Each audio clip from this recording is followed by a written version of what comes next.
Hello, this is Elizabeth Shumigawa from the Academic Support Center at Raritan Valley Community College. I have a brief video today on the quadratic inequalities. Quadratic inequalities are very similar to quadratic equations. Instead of having an equal sign, here we have a greater than sign, or this doesn't have to be greater than, this can be less than, it can be less than or equal to, it can be greater than or equal to. In general, if A is positive, A is greater than 0, we have a parabola that looks like this. This is our f of x equals ax squared plus bx plus c. And we're trying to figure out where that is less than 0. So where this function is less than 0. So that's this region here, right? All of these values of the function are less than 0. And now if this is our intercept, p0, and this is our intercept q0, we can say that this function is less than 0 when x is between p and q. So I'm very graphic. I like to look at this and think about that. If you're not graphic, this is less than 0. So we can say this is less than 0. So as long as if a is greater than 0 and p is less than q, and p and q are intercepts, we can say that this quadratic equation or quadratic inequality is less than 0 when x is greater than p and less than q. We can say this is f of x is less than 0 when x is between p and q. And if this was a less than or equals to, this would become less than or equal to and less than or equal to. Likewise, f of x is greater than 0. Well, that's going to be in this region here, right? The x values that correspond to this portion of the graph. That's where that function f of x is greater than 0. So just in terms of our generic p and q, that's going to be when x is less than p or x is greater than q. Okay? So the first thing that we want to do with all of our quadratic inequalities is we want to get it less than or equal to 0. We want to set it equal to 0 and find where our intercepts are. And then we can evaluate the graph of the function. If you're graphic, this works. If you're not graphic, this is what you want to do. And there's a really nice summary of this in your book. Okay? So I wanted to go through just a couple of examples and some special cases. So this is just the graphic portion, and there's some problems in your book like this. So I thought it was worthwhile to go through. So where is f of x equal to 0? So we have this graph. It's a parabola, f of x. It has intercepts at -2 and 3. So f of x is equal to 0 when x equals -2 and 3. Okay? It's less than 0. Well, again, this function is less than 0 in between here. So in between these two intercepts. So this is when x is between -2 and 3. And we can write this in interval notation. Interval notation, we just put the starting x value is -2 and the ending x value is 3. That would be our interval notation. Okay, either one, I think you can report it in both ways, and different places ask you to report it differently.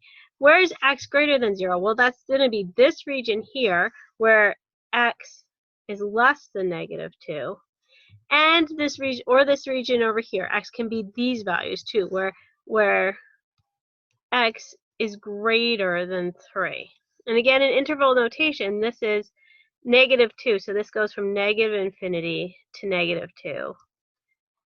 Or union with 3 to infinity. And again, if these are less than or equal to signs, these brackets become square brackets. But as it's written, it should be a round bracket. Okay, we can also do this numerically. Like if we have a table of values for x and f of x, we want to find out where f of x is equal to 0. So f of x is equal to 0 here when x is equal to -2. F of x is equal to 0 when x is equal to 4. So this is going to x equals -2 or 4. When is x equal less than 0? Well, x is less than 0. That looks like it's negative when we're in between those two values. So this is when x is between -2 and 4. Again, if this was an equal to sign, then these would just be equal to signs as well. Okay, where is x greater than 0? Well, it looks like x is greater than 0 until we get to -2. So when x is less than -2, or when x is bigger than 4. X is greater than 4. Okay? So again, this is going to be -infinity to -2 and 4 to infinity. Symbolically, if we have just an equation without a graph or anything, we have something that looks like this. X squared is greater than or equal to 64. What we want to do is I want to get this, set this kind of equal to 0. So we have x squared, we're going to subtract 64 from both sides. So we get x minus 64 is greater than equal to 0. Okay? This looks familiar to me. This is a difference of squares. So we can factor this pretty easily. This is x plus 8 times x minus 8. And this is greater than or equal to 0. If we set this equal to 0, x plus 8, x minus 8 is equal to 0. This becomes x plus 8 equals 0, or x minus 8 equals 0. So x equals -8, or x equals 8, right? So if we have a quick graph of this, this is 8, this is -8. We have our leading coefficient is positive, so this is going to be an upward facing parabola, so it's going to look something like this. Okay, so we want to know where this is greater than or equal to 0. Well, greater than or equal to 0, this function is greater than or equal to 0 here. Those are positive values for our function. So now we have to figure out how to write that. Well, here, what's our x values here? Here is our x is less than -8, less than or equal to, because this was an equal to, or x is greater than or equal to 8. And in interval notation, this becomes -infinity, -8, union 8 to infinity. Okay? That's one example.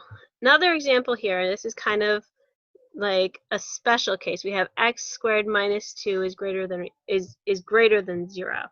So if we want to find out where this crosses, we want to have x minus 2 squared equals 0. Well, this equals 0 when x minus 2 equals 0, or x equals 2. Okay? So if we have a function like this, this is greater than 0. This looks like it only touches the x-axis. It only has one root here at 2. So this is going to be a parabola that looks like this. It touches at 2, but that's the only place it touches. So the only place that this function is going to equal 0 is when x equals 2. So we want to say x does not equal 2. That's our solution set. Okay? So, or x is less than 2, or x is greater than 2. If we want to write that in interval notation, that's -infinity to 2, union 2 to infinity. So we've eliminated 2. This is everything but 2. If this parabola was above our x-axis, so if I'm just going to go back here now that we've done a couple of these examples, go back here, we look at something like this. If I had a parabola that was here, and I wanted to know where that would be greater than 0. Well, it's always greater than 0. So it's from negative infinity to infinity. It's all x values. If I want to know where this function here is less than 0, well, it's never less than 0. There's no solutions to that. Okay, so those are kind of special cases that you have to like be aware of. But in each case, we want to find where our x-intercepts are, and work from there. I'm just going to take this one, this last example, and move this over here so we have a little bit more space. Okay, negative x squared, I wanted a squared in there, plus 5x minus 6 is greater than 0. Okay, so I don't really like this negative out here, right? That's kind of it's gonna be a downward facing parabola, but it's easier for us to factor if we factor out a negative sign. So we're gonna multiply everything by -1. So everything times -1. So we're gonna change all of our signs. This is gonna become x squared minus -1 times positive minus 5x plus 6. Now when I multiply by negative number, I have to change my sign. So this becomes less than 0, because 0 times -1 is that. Okay? Now I have something, it just makes it easier to work with. It puts us back where our a is positive and we can follow the rules for finding our intercepts, and it makes it slightly easier. So if we factor this, we want to say what adds to -5 and multiplies to 6. So that's x minus 2, x minus 3. So -2 times 3 is going to give us our positive 6, and -2x minus 3x is going to give us a -5x. So all of this is less than 0. So if we set this equal to 0, our intercepts are going to be x equals 2 and x equals 3. Okay, so just graphically, and this is just really rough, we have 1, 2, 3. This is our new equation here where we're less than 0. This is a positive coefficient. We have something that looks like this at 2 and 3. And we want to know where that's less than 0. So that's going to, I did that as 1 and 3. I'm sorry. 2 and 3. Something that looks like this. So that function is less than 0. That's going to be this part of the function. That's where the function is less than 0. So we want the x values associated with that. So that's going to be any x between 2 and 3. Oops. So x is larger than 2 and less than 3, or interval notation, that would be 2, 3. Okay? So whenever you have an inequality, you want to find out where it is equal to 0, and then you want to evaluate if you're looking at positive or negative. I hope that's helpful. Bring this back up to here. If you're a rule person, you want to go with this. You have to ensure that a is greater than 0 and p is less than q, where p and q are your intercepts. You can use these rules. If you're graphic, I suggest like you graph it and think about it logically.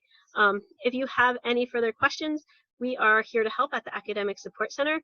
During COVID-19 shutdown, we are available for online tutoring sessions, and once everything goes back to normal, we're on campus in person at the Academic Support Center.